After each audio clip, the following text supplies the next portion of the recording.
Aloha and welcome to Two Story with Lori, where we talk to real people that have pushed through something. And I'm super excited about my guest today, Davina Lytle. Her book is, if you could hold it up, Davina, her book is I'm Still Here, A Survivor's Guide to Living with PTSD.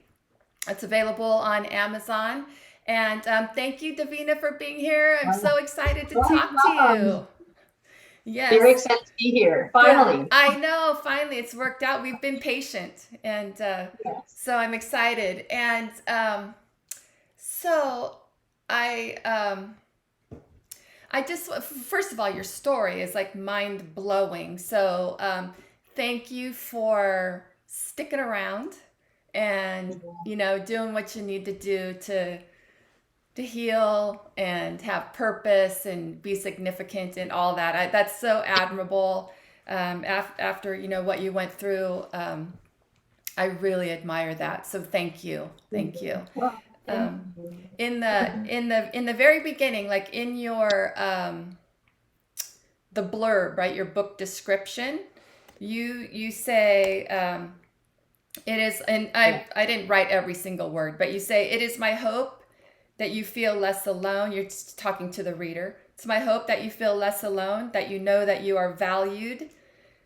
In dark moments, life is worth living. Hope that you know that more can be done. And I hope this book will help you to truly understand. And so, why was it so important to you to share your story and help others? Let's start off with that. After I was diagnosed with PTSD, which is almost 16 years ago, um, I tried to find help. I got told by therapists that I would always have triggers. And at that time, my triggers were so bad, I was afraid to leave my house. So that's kind of where I imagined my life being. So I went out and I did a lot of research, read a bunch of books, tried to find something that was written, I guess in like layman's terms. There's a lot of books about PTSD written by psychologists and therapists, Mm-hmm. and there are also some written by vets and first responders. But there was nothing that was written by somebody like me. It was just trauma from childhood and trauma throughout my life. And I figured it was important to share that story. Yes, I concur with that. I believe because, as you said, when you think of PTSD, you think of military, right? The veterans or Yeah, first responders that are going into like horrific situations. We don't think of it as childhood trauma, over time yeah, turns into PTSD. yeah. And people don't even know it. So that's why I appreciated your book and how you laid everything out. And so we will start a little bit, from the beginning. I don't, because another thing I appreciated about what you said is there's triggers in here, and there certainly are, in the beginning while you're telling your story. So growing up wasn't that great. I felt like, kind of based on what you said, that your parents were just pretty much uninvolved, really, not that kind of, uh, I guess, didn't show interest. I mean, I don't want to talk a whole lot about your parents, but to set the foundation. Um, Yeah, yeah, and yeah, and I the whole thing about writing the book wasn't really to lay blame because I'm right, sure that right. they also went through their own abuse. Yes. Um, but yeah, I involved. I could never do anything right. I don't ever really remember any affection from my mother at all. I was always, I don't know, I was always trying to do the right thing, but it always felt like I never did the right thing. Okay. So So you were trying to please and to kind of you tried different tactics to do the right thing and to show that you were a good girl in all of yeah, that. Yeah. And yeah. most of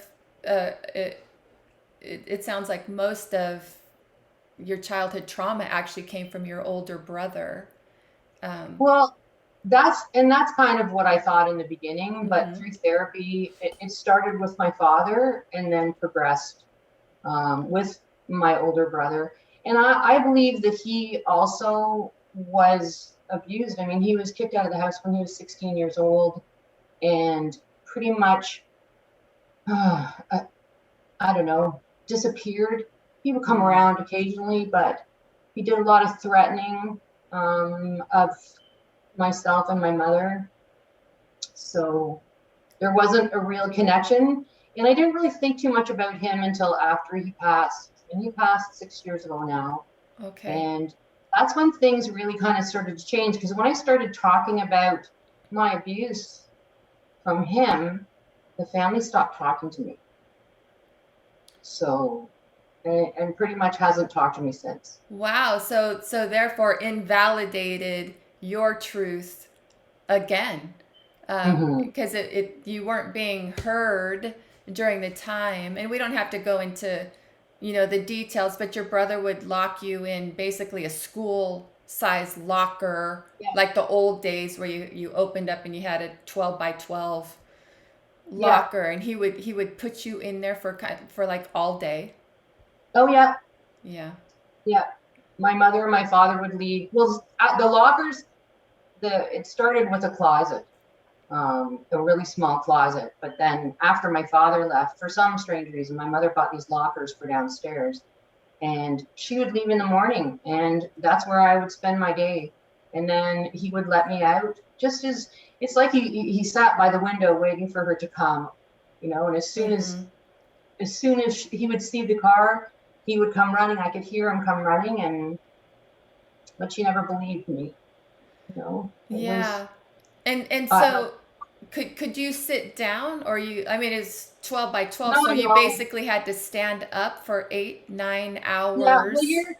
because it's so small, you're kind of leaning a little bit. Yes. Do you know what I mean? But yeah, Yeah. yeah, I couldn't sit. It was like a school locker. Yeah, so dark, and you had written in your book that like for the 100th time, Hmm. I mean, so this was many many many times that you were Yeah, locked in a 12 by 12 locker all day.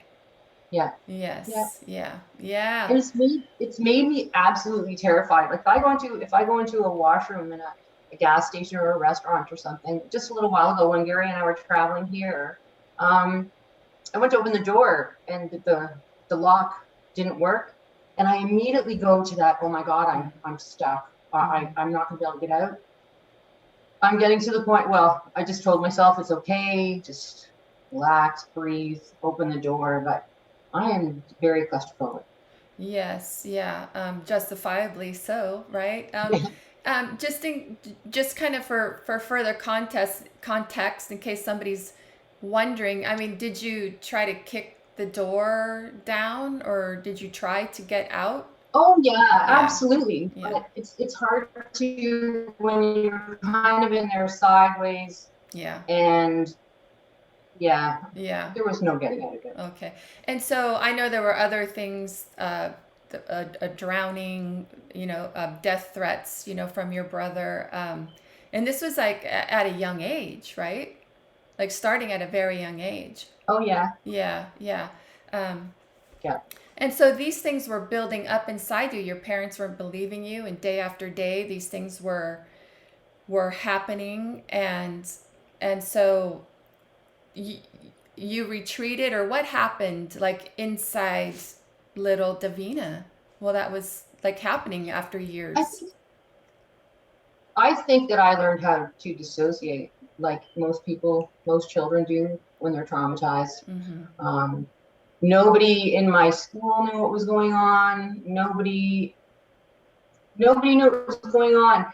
And the family now that says that I'm making all of this up, they weren't here. Mm-hmm. My parents and my brothers and I were the only family here. My grandparents on my mother's side were here for a while, but they moved back to England. And then when they came back, they didn't talk to my mother for a long time because they didn't approve of her lifestyle. Mm-hmm. So it was Sorry, I just lost my train of thought there. That's what Um, happens. You that think of it, you no, think of it, and then no, it triggers you a little bit, and yeah. Yeah. So I mean, so your so I forgot where little, the conversation was well, going. that's okay. Your little soul was broken, was being broken, was getting damaged from what was Yeah, happening to you.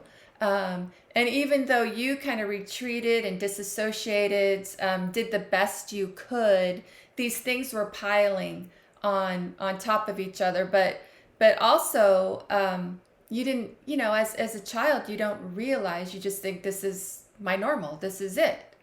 that's right. That's Yeah. right. You just think that that's the way it is. That I figured that the way that my mother treated me and the way that my father treated me, that's the way all kids were treated by their parents. Yes. Right? We don't really talk.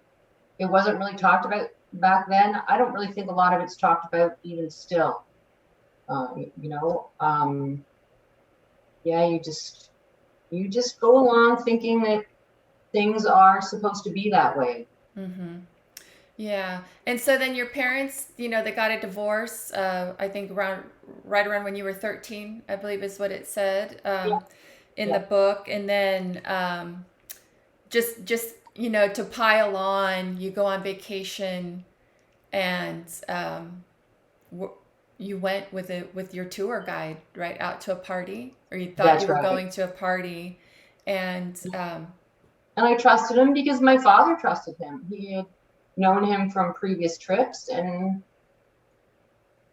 I trusted my father, and I trusted this guy, and as I wrote in my book, I ended up being raped by this guy, yes. and when I got back to the cabin that we were staying in, my father was asleep, and I honestly never told a soul about it until I wrote about it in my book. It was just, Wow. yeah, nobody knew. Yeah. It was just so hard to talk about, right? Yeah. Like I believed that maybe it was my fault. Yeah. I shouldn't have gone. I shouldn't, even though my father trusted the guy, I shouldn't have trusted him. I blamed myself, and I knew that I'm not new. I figured that if I talked about it, I would be blamed. Sure. So, Yeah. And especially when, sorry, especially when I was quite promiscuous. I mean, when you're abused as a child and you don't know what love really is, mm-hmm. you search it out the best way that you know how. And I didn't have a really good role model. I mean, Yeah. they're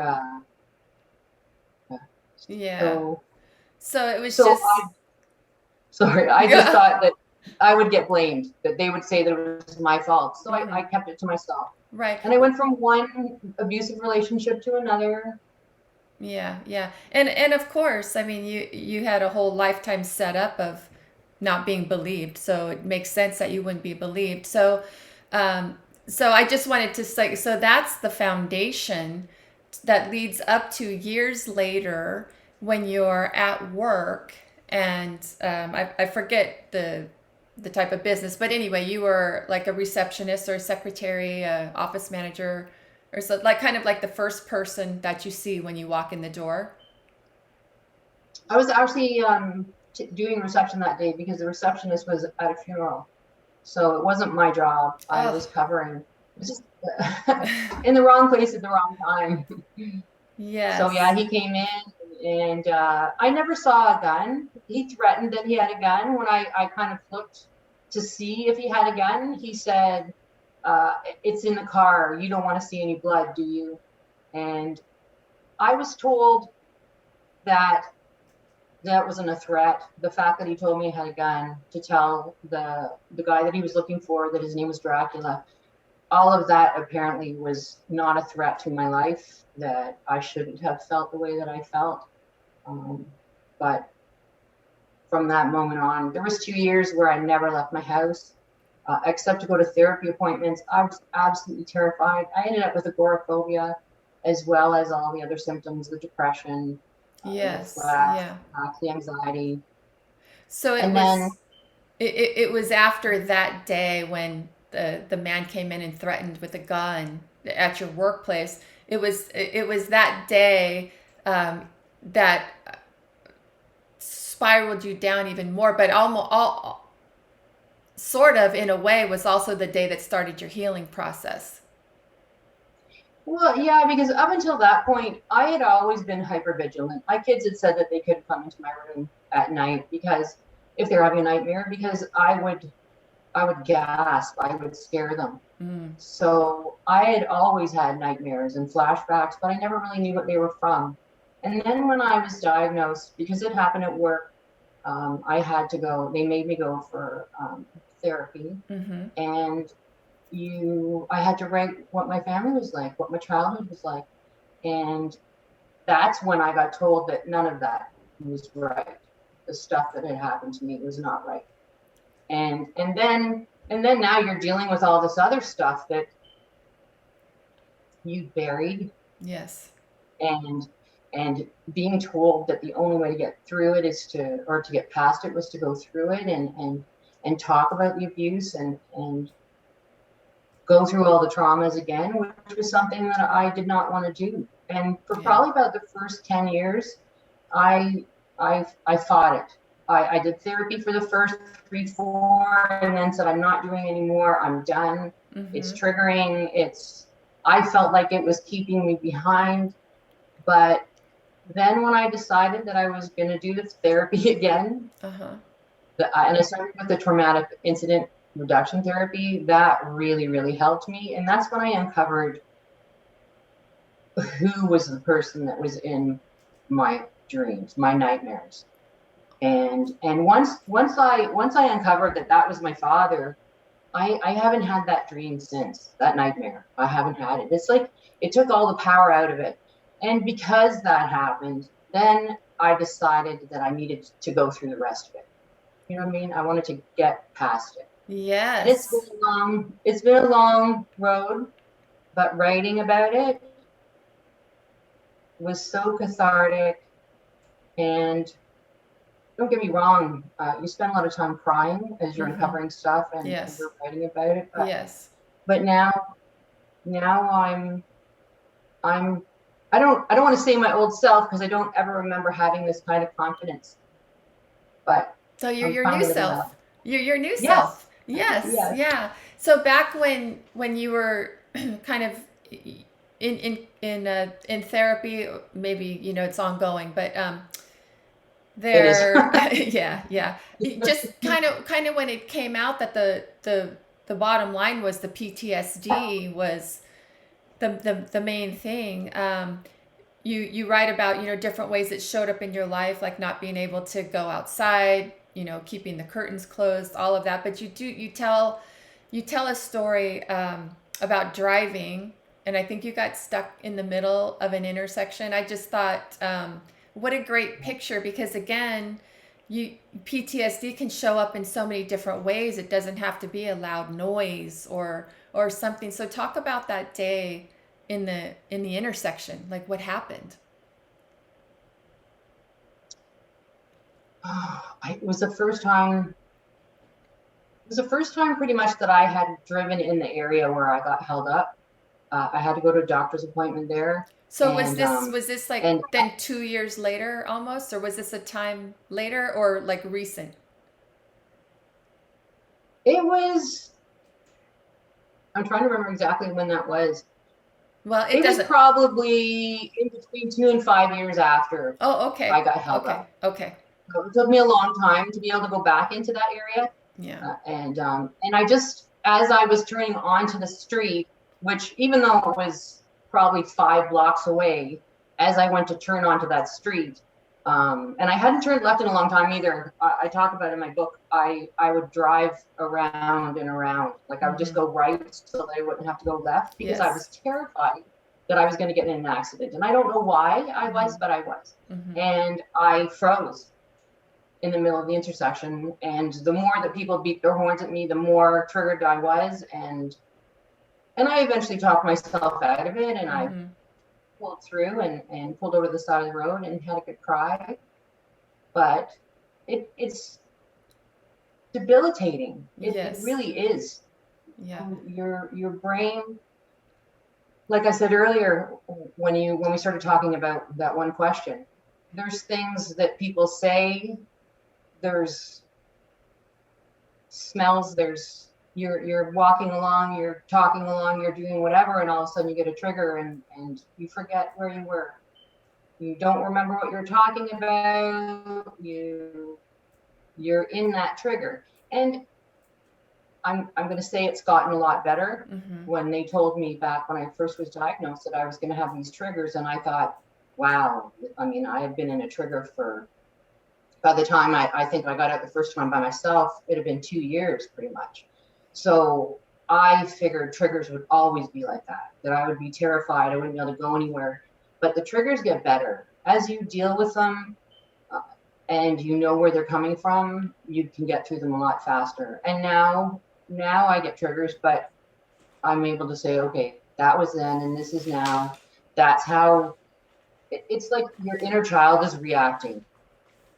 That's what happens, is you turn into that little child. And now through therapy, I've learned to talk to her and say, okay, that was then and this is now. We're safe and Yes. And so getting through. one of the tools then, because I want to start talking about the therapy now, because this is why you wrote it, to share people. So one of the tools that you learned was in the moment, or maybe just ongoing, is to basically talk to your inner child. Yeah, And, talk your inner child through it, because it's not really you as an adult. It was the inner that's child responding. So talk about that a little bit more. right. Okay, I just went back in. So I think, well, I did therapy. I did another class just recently, actually, that you had to carry around a picture of your inner child Mm. and look at it and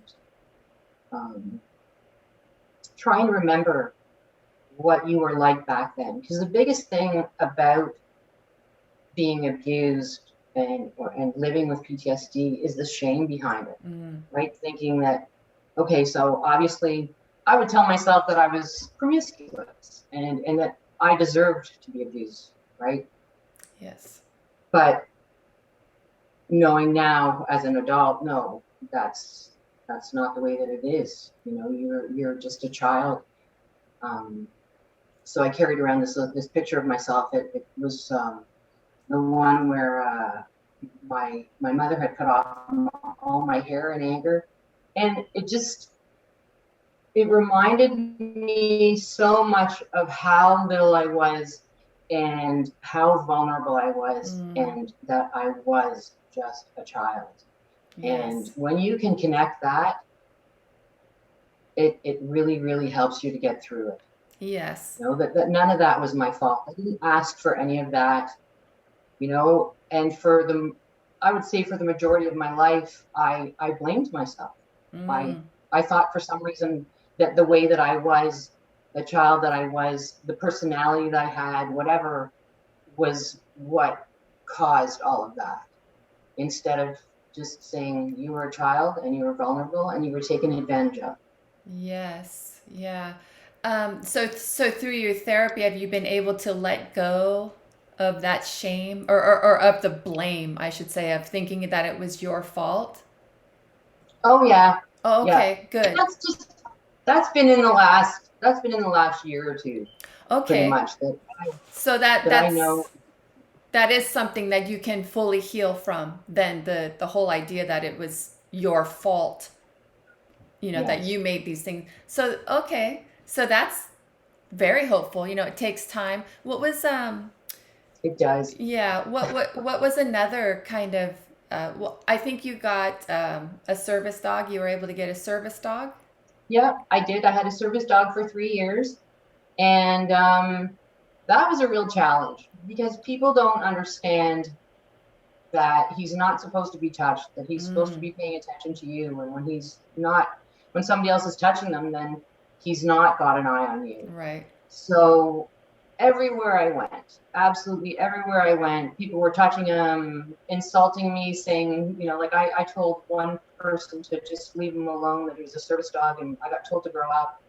Just, it was a challenge. And Mm-hmm. I think maybe that was part of the healing, being out there and having to kind of fight for myself. Oh, okay. Because when you have PTSD, when you go somewhere, you just want to get in and get out, walk with Yes. your nose to the ground. You don't want to be seen or anything like that. And I was seen more with him than anything. And when I started a DBT group, and I didn't want to take him with me because there was 8 other women in that group, and I kind of felt like I was the only one that had a service dog, and and he helped me to get out, and I felt like it was rubbing their noses in it. So I decided I was going to leave him home. But when I did leave him home, he ended up scratching one of his ears so bad. He was so anxious. He needed to be working. Mm. He got a really bad infection. So over a year, I decided that it was better to not have him. I didn't want the confrontation from other people. I felt like he had gotten me out of the house. Mm-hmm.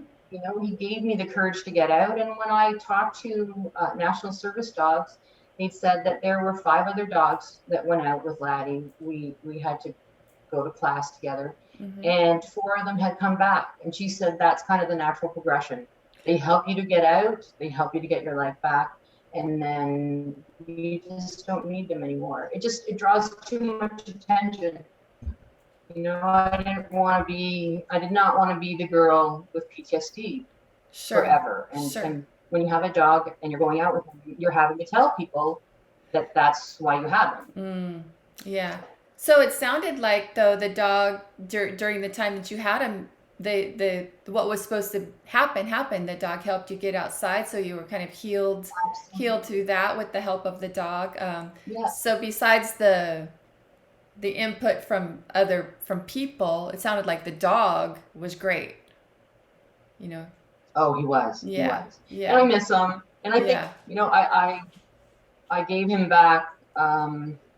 It's about 18 months ago now. Mm-hmm. And I have to say, this is probably one of the first times that I can talk about him. And because he was my shadow, he really, really Yes. helped me. He Yes. really helped me. And it was hard to give him back. It was. Yes, I can imagine that. And um, yeah.